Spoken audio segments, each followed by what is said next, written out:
El primer ministro interino de Haití, Claude Joseph, quien tomó el mando del país tras el asesinato del presidente Jovenel Moïse, guardó silencio este sábado ante el desafío del Senado y sus acciones para tratar de relevarlo e investir al jefe de la Cámara Alta como jefe de Estado interino.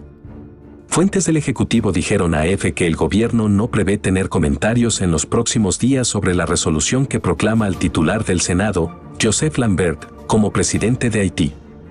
Lambert debía dar este sábado el siguiente paso en su pulso al gobierno y jurar el cargo ante sus pares, pero el acto de investidura fue pospuesto a petición de los senadores, según dijo el mismo a AFP y publicó en Twitter, aunque sin indicar una fecha alternativa.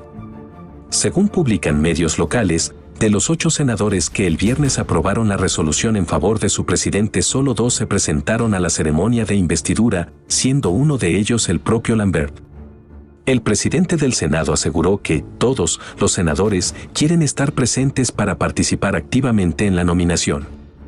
Pugna de 3. Para esos 8 senadores, de los 10 que componen el hemiciclo, Claude Joseph no está legitimado para ostentar la jefatura del gobierno en virtud del decreto firmado por Moïse 2 días antes de su muerte, en el que designó a Ariel Henry para el cargo de primer ministro. Sin embargo, este último aspirante en discordia no ha vuelto a reclamar el liderazgo del país para sí desde que la Organización de las Naciones Unidas y Estados Unidos manifestaran su apoyo a Joseph, que, además, cuenta con el respaldo de la policía y el ejército. Colombia se suma a la investigación. En cualquier caso, es Joseph el que, de hecho, está dirigiendo el país, y bajo su autoridad se llegó a un acuerdo con el presidente de Colombia, Iván Duque, para que la policía de ese país colabore en la investigación del magnicidio. Este sábado llegó el equipo de la policía colombiana, nacionalidad que comparten 26 de los 28 mercenarios, los otros 2 son estadounidenses de origen haitiano, que supuestamente asesinaron a tiros a Moïse en su domicilio en la madrugada del miércoles pasado. Este sábado fue el primer día que no hubo avances en las detenciones, por lo que 5 de los 28 sospechosos siguen en fuga, mientras que otros 20 están arrestados y 3 murieron en tiroteos con la policía. También el gobierno de Estados Unidos ha anunciado que enviará a Haití equipos de investigación del FBI y del Departamento de Seguridad Nacional, DHS, para colaborar en las pesquisas. La voz de la primera dama. La cuestionada autoría del asesinato a manos de mercenarios tuvo este sábado un espaldarazo al aparecer un mensaje de audio atribuido a la viuda del presidente haitiano, publicado en su cuenta oficial de Twitter y en el que, además de dejar constancia de que está viva, Martín Moïse lanza un mensaje político. El audio de la primera dama sí ha provocado la reacción del gobierno, que confirmó a AFP que la voz que se escucha en la grabación es la de Martín Moïse, quien recibe atención hospitalaria en un centro de Miami, Estados Unidos, donde ingresó en estado crítico aunque estable tras el ataque a su residencia.